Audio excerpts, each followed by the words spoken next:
Okay, i går talte vi faktisk om, at, I går talte vi om, at vi ville have en ikke-gæst, men også en, der ikke var en af os 4 hosts. Og det er fordi simpelthen, at sidste år, der havde vi en person, der var så god, at vi valgte at putte ham på hovedholdet i år. Det er simpelthen Ali, vi snakker om. He's back! Yes, he's back!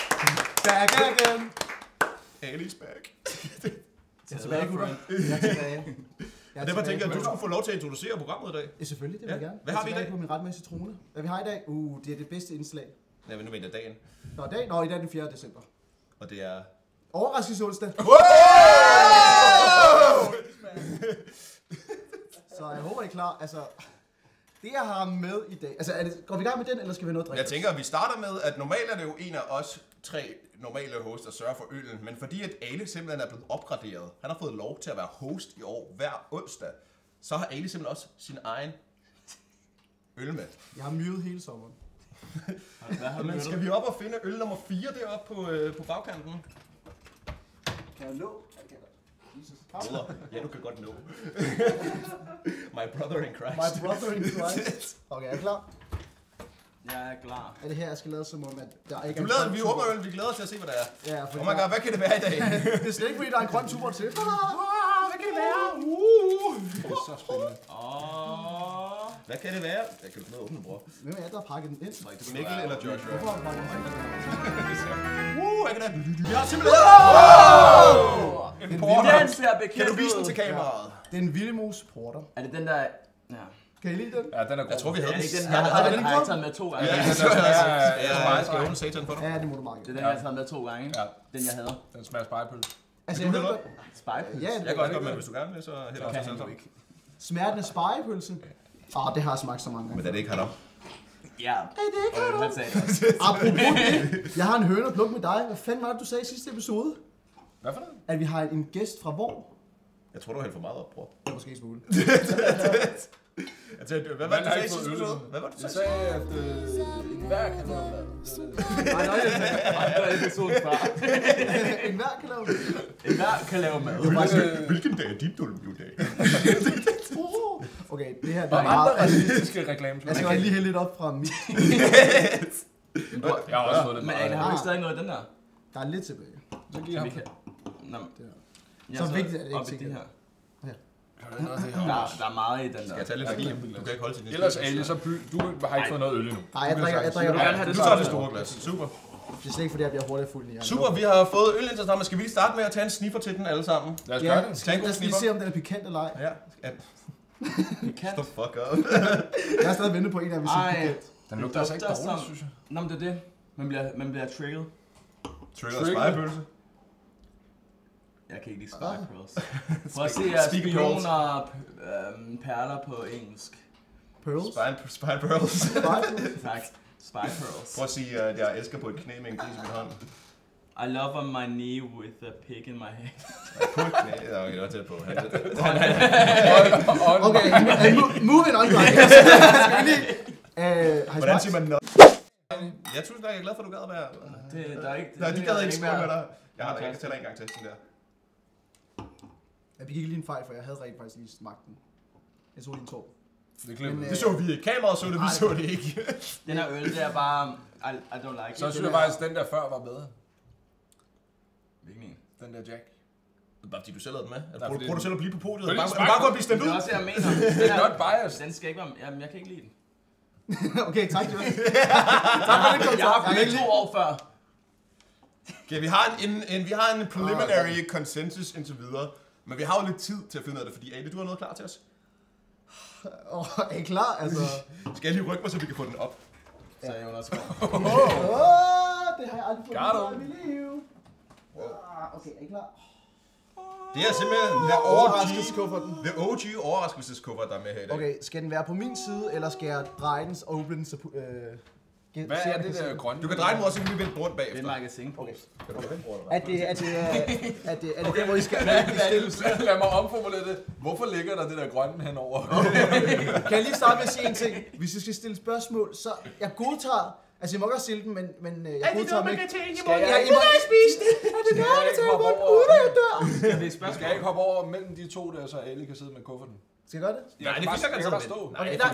Okay, jeg er front. Okay. Er I klar? Det er fint, at jeg kan godt lide at sidde i midten. I skal bare vide, at jeg kunne ikke lukke den, for den er så stor, så... Slap af, chef. Slap af. 12 centimeter. Ja, lad os gå videre. Så, hvad er det, hvis du har lyst til at fortælle os, hvordan er det, og det er den seer, der ikke er fulgt med i det tidligere år, hvordan fungerer overraskelsesonsdag? Okay, overraskelsesonsdag fungerer sådan, at jeg tager noget med, og I ved ikke, hvad det er, for det skal nemlig være en overraskelse. Hvad? Hvad? Nå, Ja, kør. og så kan I stille 20 spørgsmål, hvor jeg kan svare ja eller nej, og på den måde kan I få indskrænket sådan, hvad det kunne være. 20 spørgsmål Ja. til professoren. Hvem er professoren? Det er mig, der så. Det er så Ali i dag. Ali professor. Han er Dr. Ali. Og jeg svæver til os, hvis du stiller spørgsmål, er der noget, jeg kan tage i munden og sluge, uden at jeg dør? Jeg prøver at lade være. Ej, den er virkelig dårlig, men jeg tager lige en tår til. Det skal aldrig tage den. Jeg er faktisk ikke helt vildt glad for den her. Okay, hvem starter? En af jer, kom så, bare stille spørgsmål. Vi er jo alle sammen et hold sammen, er vi ikke? Jo. Ja. Er det noget levende? Nej, det er det ikke. Ej, så spørgsmålet er endnu dummere. Så Josh skulle ikke have startet. Jeg skulle lige have det på det rene. Kan vi aftale, at vi taler fælles før vi stiller et spørgsmål på nu af? Okay, der er 19 spørgsmål tilbage. Jeg skal du være med her, eller hvad? Er det noget stort? Er det større end 12 cm? Ja, den ikke... Ja, det er det. Okay. Er det noget, man bruger i en sport? Nej. Jeg tror, vi misbruger de her spørgsmål allerede. Det var da okay, så er det ikke noget, man Vi sparer. har fået nej på alting, okay. Noget, man kan sparke til, der ligger en bold hernede. Er det noget, ligesom de 2 foregange år, når du har fået lov til at stå for oversøgter, jeg vil blive sur over, at du har med i den her kuffert? Jeg tror ikke, du bliver sur. Okay. Men altså, du bliver heller ikke rigtig sur. Jeg er ikke sur, jeg er skuffet. Wow. Ej, I blev da ikke sur sidste år i foråret, Jeg stod og bankede mit hoved ind i reolen om bagved, da jeg så, hvad du havde med sidste år. Det var bare for kameraet. Okay, måske blev du lidt sur. Var det 4 spørgsmål, ikke? Har det noget med Jo. jul at gøre? Nu er det en julekalender. Nej, det har jeg ikke. Damn. Altså for mig plejer det at have noget at gøre med, fordi jeg plejer at gøre det om julen. Så. Nå, lad os gå videre. Er det noget, man indtager som føde? Du kan godt, men jeg vil nok undlade at gøre det. Kan jeg spise det uden at dø? Kan jeg sluge det uden at dø af en infektion? Men det er jo det samme spørgsmål, du kan også sige, hvad det mener, dog. Ja. Du kan godt spise. Er det meningen, du skal spise det? Det er nej. Nej, det er noget, Nej. jeg mente, er det noget, man indtager som... Altså noget, man... Det er ikke meningen, du skal spise det. Ja, det fandt jeg så... Men kan man drikke det? I skal ikke spise det. Ja, jeg tror, I har 15 spørgsmål. Ja. Vi må også speedrun det lidt mere, det her. Ja, bare fyr nogle ting. Ja. Det må jeg jo ikke. Nej, du må ikke. Er det noget, man kan tage på som tøjdel? Nej, det er det ikke. Det var fandme et godt spørgsmål for i år. Efter de spørgsmål, sådan, er det noget, man kan spise og sluge over, sådan, er det noget, man kan tage på? Sådan, ja. Er det... Det er ikke noget, du drikker, det er ikke noget, du kan spise, det er ikke noget, du gør på. Nej, altså, du kan godt drikke det. Du kan godt drikke det, men jeg vil bare undlade at drikke det. Er det noget, der er politisk ukorrekt? Meget. Jeg var også nødt til, Jeg nåede lidt tænkt, det er lortespørgsmål. Nej. Vi kigger på alle sammen op og valgte på samme tidspunkt. Jeg tror, Malte var måske... Så det må være noget væske, hvis man kan drikke det. Er det noget væske? Ja. Det er ikke modermælk. Jeg vil bare lige sige, jeg var nødt til at snakke med din mor og sige til hende, at de har noget mod. Jeg tror heller ikke, min mor kan lide lactate på det i den alder. Men jeg var nødt til at sige til hende sådan, at jeg håber ikke, at dine tanker om mig ændrer sig, efter du finder ud af, hvad jeg har taget med. Bror, du ligger allerede på bunden, bror. Du kan ikke gå meget længere ned. Jeg tror, det er 13 spørgsmål. Jeg tror måske, Valdemar har en idé om, hvad det kunne være. Er det noget, man... Nej, Og jeg tror allerede, han er skuffet. Jeg vil sige, jeg er også skuffet over mig selv. Jo. Jeg er også skuffet over mig selv. kæmpe med det En sjovt. gallon glidecreme. Eller vaseline. Ja. Stil et spørgsmål. Er det glidecreme? Det er det ikke, nej. Så jeg ved ikke, om jeg er 13 eller 12. Jeg skal bare sige 12. Er det en pakke C4? C4 er det. Plastiksprængstof. Ja, en bombe. Er det heller ikke... Jeg har så det C4. er heller ikke Jeg tror, jeg Heller ikke sagde 4. benzin, så. Nej, det er ikke. Du har 12 spørgsmål. Du er sådan blevet den mest... Nej, det siger jeg ikke. Har det noget med en af os at gøre, sådan i en reference-sammenhæng? Ja, er det personligt noget med en også gør? Nej, det har det ikke. For gud, nej. Er det noget... Nej, vent. I har 11 spørgsmål. Kom nu, drenge. Jeg er så spændt, fordi altså... Altså, du er snart nødt til at fortælle det, fordi vi løber tør for tid. Okay, er det... Jeg har 10 spørgsmål tilbage. Ja. Ellers så... Vi er kun en anden vej. Er det sådan, hvad hedder det, ligesom vandflydende? Er det væske? Det kan det godt være. Ja, det kan det om godt det er være. sådan tykt, eller... Okay, Er det et jar of cum? Frank, hvad plejer man at gøre november måned? Hvad plejer man at undlade at gøre november måned? Præcis, det var derfor, jeg spurgte. Nej. Hvad plejer man at undlade at gøre november måned? Og så starter i december igen. Ja, og hvad tror jeg har brugt de sidste halve år på at gøre? Nej. Nej! Jo, det er et sylteglas fuld af Mr. Kom.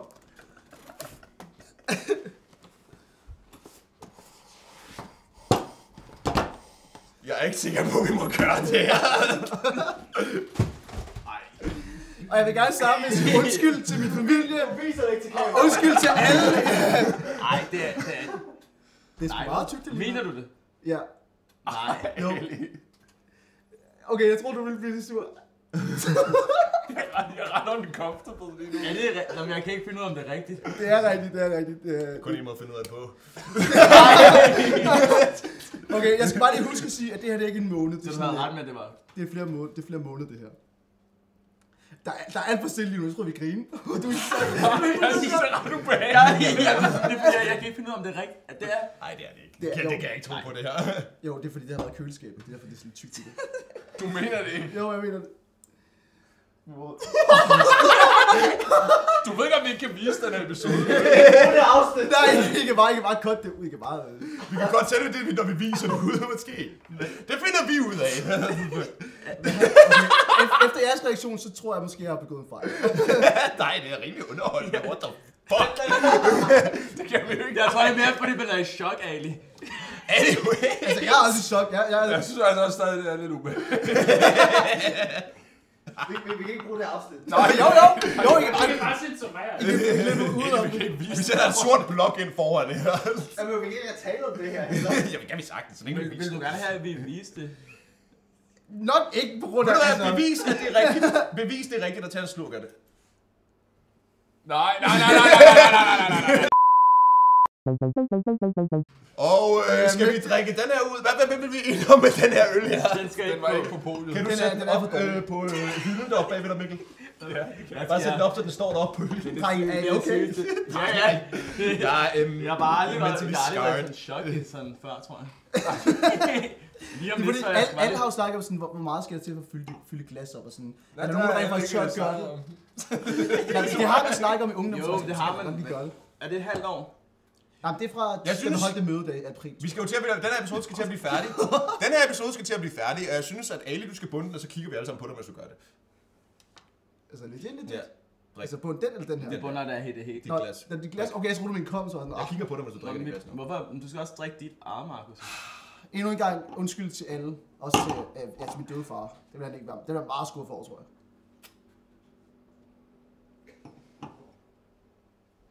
Jeg er skuffet. Jeg er så skuffet. Jeg er også skuffet. Jeg tror Nå, nok, men... det, jeg vil sige, sådan underholdningsværdi er ret høj, men Ja. udover det er nok den værste episode, vi har fundet ud af. vi slutter af for den her gang, og glædelig hvid jul.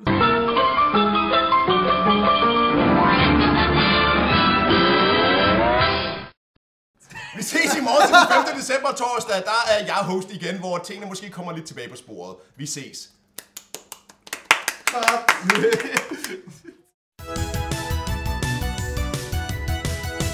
Talking away, I don't know what I'm to say. I'll say it anyway. Today's another day to find you shying away.